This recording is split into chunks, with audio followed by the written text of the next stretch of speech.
Mapagpalang araw po sa ating lahat. Ako po si Emmanuel O. Alejandro. Ito po ang aking daily devotion para sa ngayong August 8, 2024. And for today, we are going to talk about that in every temptation, there is a fire exit.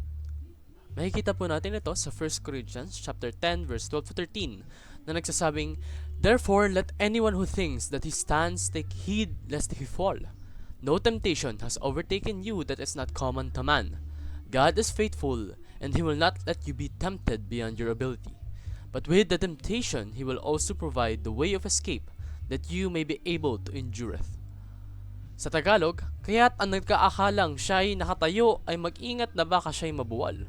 Walang tuksong dumating sa inyo na hindi karaniwan sa tao.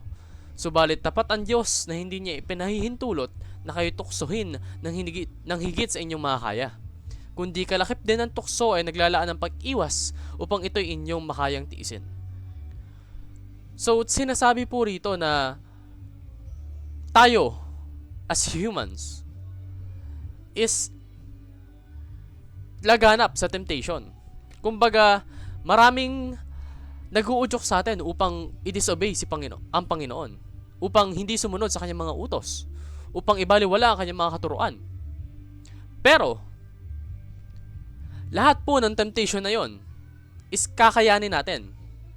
We have the ability to overcome those temptations. Dahil hindi po tayo hahayaan ng Panginoon na makaharap yung temptation na hindi natin kayang hindian. There will always be a way out. Dahil ganun tayo kamahal ng Panginoon. He cares for us so much. Nasabi nga rito, God is faithful and He will not let you be tempted beyond your ability. So ano nga ba yung maraming katuruan dito sa verse na to? Unang-una, sin is a disease so severe that only God's grace can cure it. Talagang laganap sa atin, sa ating mga tao, na magsala. It is in our human nature. Kumbaga kalakip na natin yan eh. And hindi natin ito kayang labanan kung wala ang habag ng Panginoon. Kung wala yung tulong na ibinibigay niya sa atin, kung wala yung pagmamahal na kanyang pinaparamdam, hindi tayo makakalaban sa sin. Pero that's not the case eh. Nandyan lagi ang Panginoon para sa atin. He gives us the ability, the opportunity to fight sin through His power, through His grace, no? We have been saved through faith. Pangalawa, temptation is restrained by God's faithfulness. So nabanggit ko nga kanina na wala po tayong kaharapin sa mundong ito na tukso na hindi natin kayang harapin dahil hindi yung pinapahintulutan ng Panginoon. Ang Panginoon,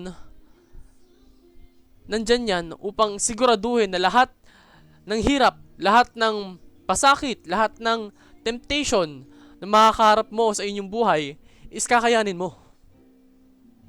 Basta magtiwala ka lang, manampalataya, at sundin mo siya. Diba? Heed His word, and you will be saved. You will avoid all temptation created for man. Kasi nga, no temptation has overtaken us that is not common to man. Lahat po yan kontrolado ng Panginoon. And lastly, all temptations have a providential fire exit. Anong ibig sabihin na itong fire exit na to? It is our way out. All temptations can be avoided, can be disregarded. We only need to find out how. Paano? By reading the Bible, by studying His Word, by living His Word. And in that way, kapag talagang isinasabuhay natin yung salita ng Panginoon, maliligtas tayo, no? So paano nga ba natin masasabuhay yung gantong uri ng lifestyle upang lahat ng mga temptation na pumunta sa buhay natin is ating kayang kaharapin? Unang-una, do not give an inch to Satan. Treat it as if we are territories. Kahit gaano katiting pa yung liit nung lupa na maaaring sakupan ni Satan sa katawan mo, wag mong hahayaan.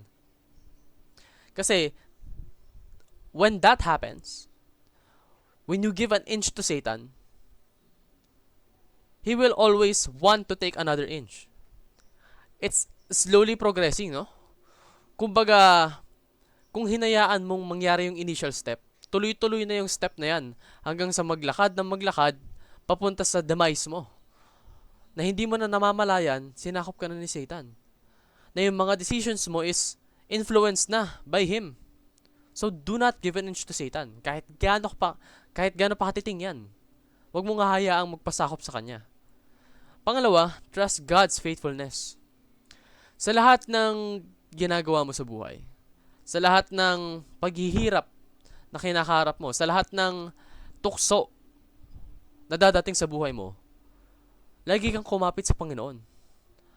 Lagi mo ipakita yung relentless trust mo para sa Kanya. Kasi God will never abandon you. Lalong-lalo na kung kumakapit ka sa Kanya.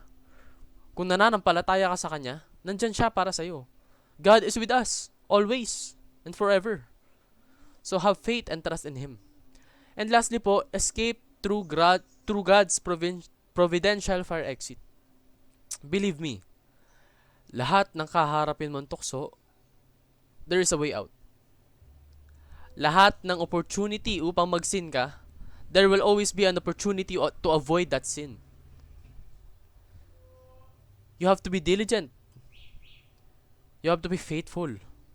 And you have to live God's word in order for you to find that fire exit. So yun lamang po ang aking daily devotion para sa ngayong August 8, 2024. Ako muli, si Emmanuel O. Alejandre. Maraming salamat po sa pakikinig. Pagpalain po tayong lahat and let us all give glory to God.